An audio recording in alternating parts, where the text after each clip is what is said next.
তুমি একজন ডাক্তার, তুমি খুব ভালো করে জানো তুমি যদি একবার ঘুমিয়ে পড়ো পৃথিবীর কেউ তোমাকে বাঁচাতে পারবে না। জেগে থাকো, আমি তোমাকে মরতে দেবো না। হাঁটো হাঁটো রমা, রমা রমা।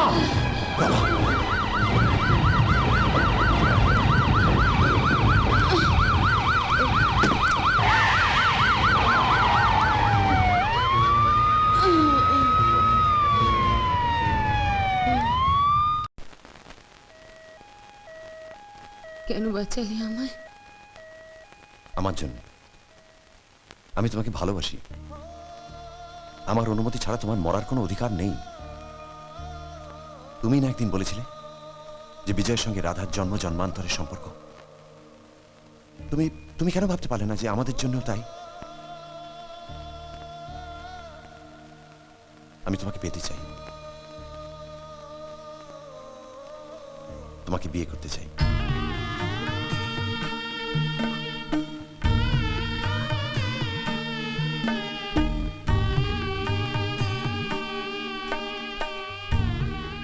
Thank you Rama.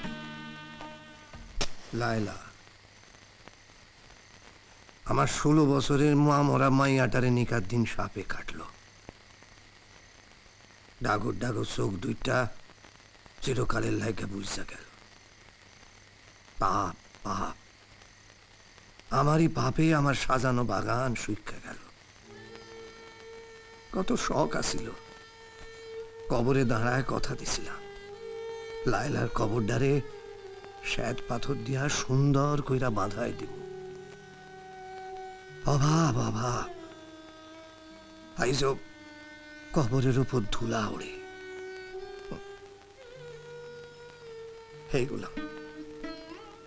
এইগুলান শুধু পইরা আছে লায়লার সাক্ষী। নে ধর।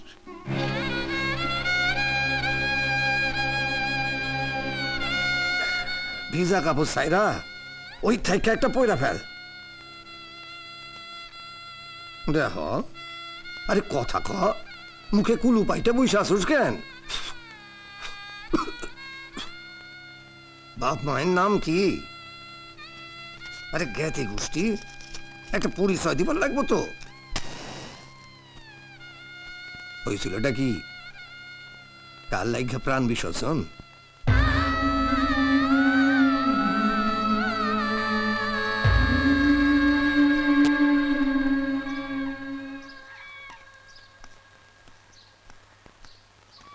মা এখনো তো এলো না। আমি এক্ষুনি রাধার বস্তিতে যাব। বাপের নাক কাটতে তা তো যাবেই। চৌধুরী বাড়ির ছেলে একটা ছোট লোকের বস্তিতে গিয়ে কাজের মেয়ের ঘরের দরজায় না দাঁড়ালে চৌধুরী বংশের মান মর্যাদা ধুলে মিশবে কি করে? বাবা, ছোট লোক একটা বস্তির মেয়ে। যে মেয়েটা তার নিজের জীবনে ঝুঁকি নিয়ে তার নিজের একটা অঙ্গ দিয়ে তোমার ছেলের প্রাণ বাঁচালো, সে ছোট লোক? বস্তির মেয়ে যে ত্যাগের জন্য সে আজ পর্যন্ত তোমার কাছ থেকে একটা পয়সাও নেয়নি, তাকে গালাগাল করতে তোমার মুখে বাজছে না? এত বড় উৎসর্গের বদলে সে তোমার কাছ থেকে কি চেয়েছিল বাবা? সামান্য একটা কাজ, এ বাড়ির কাজ। এই বাড়িটাকে ঝাড় দিয়ে মুছে বাসন মেজে সে আরো সুন্দর করে তুলতে চেয়েছিল, হয়তো তোমার মনটাকেও। বদলে তুমি তাকে কি দিয়েছ? অপমান, লাঞ্ছনা, বঞ্চনা।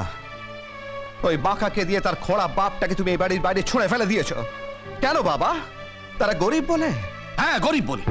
তুই জানিস না বিজয়, এদেশে গরিবদের লোভ বড্ড বেশি। আমার দেওয়ার লক্ষ টাকা সে ছুঁড়ে ফেলে দেয়, এত বড় সাহস! আরে এত পড়াশোনা করলি, তবু মানুষ চিনতে পারলি না? এটা তুমি ভুল বলছো গো। রাধা যদি এত লোভী হতো, কুচক্রি হতো, তাহলে তো আমার চিঠি পাওয়া মাত্র এখানে ছুটে চলে আসতো আমার বিজয়কে ভালোবাসার জালে জড়াতে। আমি মানুষ চিনেছি বাবা, যার কাছে উঁচু নিচু নেই, গরিব বড় লোক নেই, যে শুধু জানে নিজের প্রাণের বিনিময়ে অন্যের মরণ বাঁচাতে। আমি তাকে চিনেছি। আমি রাধাকে ভালোবাসি বাবা, আমি ওকে বিয়ে করব। কি বললি? বিয়ে করবি? তবে শুনে রাখ বিজয়, একটা বস্তির মেয়েকে যদি স্ত্রী সাজিয়ে এই বাড়িতে ঢুকতে হয়, তবে ঢুকতে হবে আমার মৃতদেহ মারিয়ে, তার আগে নয়। আর আজ থেকে তোর সঙ্গে আমার কোনো সম্পর্ক রইল না। তুই বেরিয়ে যা বাড়ি থেকে। ওগো, কি বলছো তুমি? এটাই কি তোমার শেষ কথা? হ্যাঁ, এইটাই আমার শেষ কথা।